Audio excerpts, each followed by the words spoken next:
opinión en Bio Bio.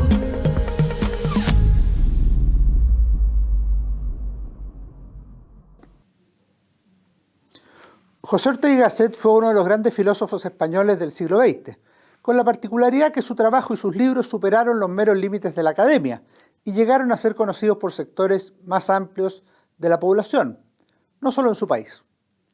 Nacido en 1883 en Madrid, España, falleció en 1955 en la misma ciudad.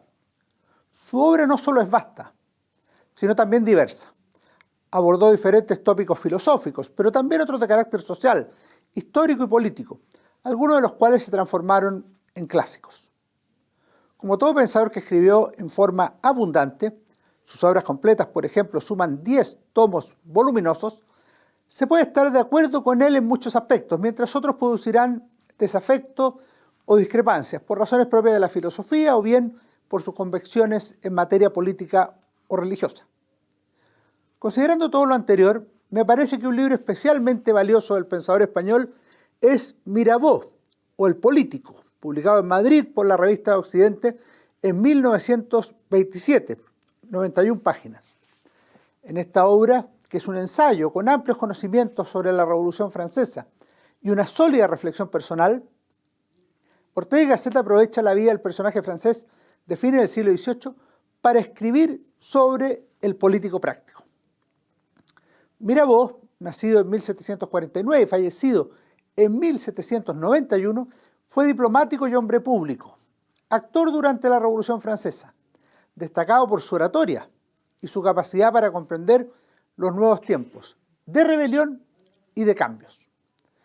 A juicio de Ortega y Gasset, Mirabeau fue la figura que creó no solo los principios, sino la terminología, el estilo y la emoción del liberalismo democrático según el rito del continente. Para ello contaba con una doble dimensión, del pensamiento y de la actuación, para lo cual utilizó su gran oratoria y su combinación de ser a la vez un noble de alma y raza y un hombre de espíritu liberal y democrático. En el momento del cambio, después de 1789 y antes de que explotara la revolución con todas sus energías, Mirabeau vio la posibilidad de una monarquía constitucional como único sistema posible. A su muerte inauguró el Panteón de Francia, aunque luego fue despojado y no se sabe dónde están sus restos. El argumento del cambio o degradación lo dio Chenier. No hay grande hombre sin virtud, a propósito de que había pruebas de la venalidad del gran político. Sin rechazar la necesidad de la virtud, Ortega y Gasset asegura que prefiere las virtudes creadoras a las pequeñas virtudes, prefiere la magnanimidad a la pusilanimidad. Y eso Mirabeau lo había vivido en los dolores de la persecución, en la cárcel, en el trabajo intenso y finalmente en su labor política. Para entonces ya había llegado la revolución y Mirabeau tenía 40 años y era un gigante obeso con el rostro picado de viruelas. Entonces fue miembro de los Estados Generales. Ahí aparece una idea central en su orientación de acción pública. La política de Mirabeau, sostiene Ortega, como toda auténtica política postula la unidad de los contrarios. Hace falta a la vez un impulso y un freno, una fuerza de aceleración de cambio social y una fuerza de contención que impida la vertiginosidad.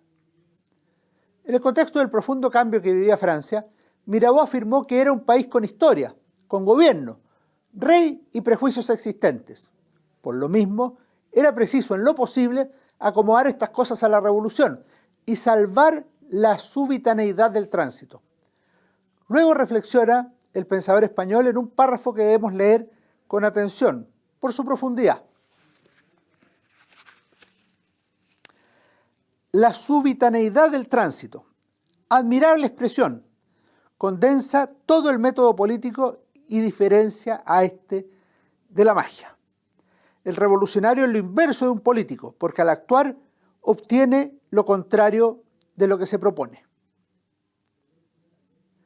Toda revolución inexorablemente, sea ella roja, sea blanca, provoca una contrarrevolución.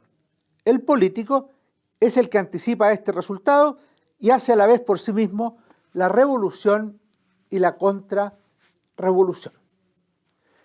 Es notable la descripción que hace Ortega y Gasset sobre algunas de las características del gran político, sin énfasis moralizante, sino casi descriptivo.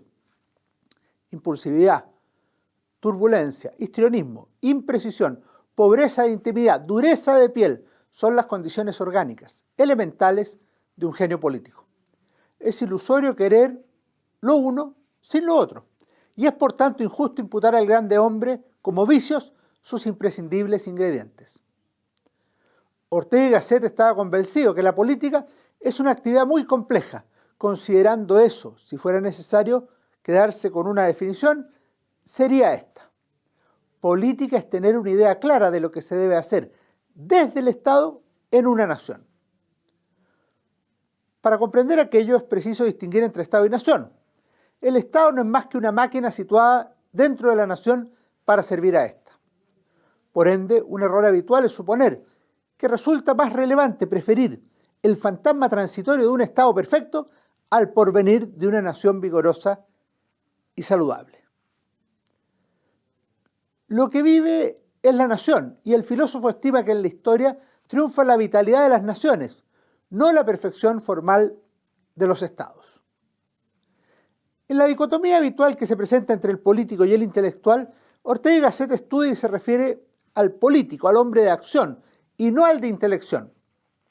Pero a su vez está convencido que no será gran político si no posee una política de alta mar, de poderosa envergadura, de larga travesía, si no ha tenido la revelación de lo que con el Estado hay que hacer en una nación. Así define con el concepto de intuición histórica a esa forma de intelectualidad que es ingrediente esencial del político.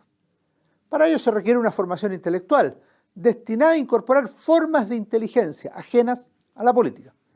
Lo resume de esta manera el autor de Mirabeau o El político. A la acción tiene en él que preceder una prodigiosa contemplación. Solo así será una fuerza dirigida y no un estúpido torrente que bate dañino los fondos del valle. Esa reflexión aparece en las dos últimas páginas de su libro Mirabeau o El político. Se trata de un texto notable, inteligente, bien escrito, culto, además convincente. Una obra que sin duda pueden disfrutar los amantes del pensamiento filosófico y de la historia, y que ciertamente haría muy bien que leyeran también los políticos activos. Nos vemos en nuestro próximo comentario de libros en BioBio TV. Opinión en BioBio.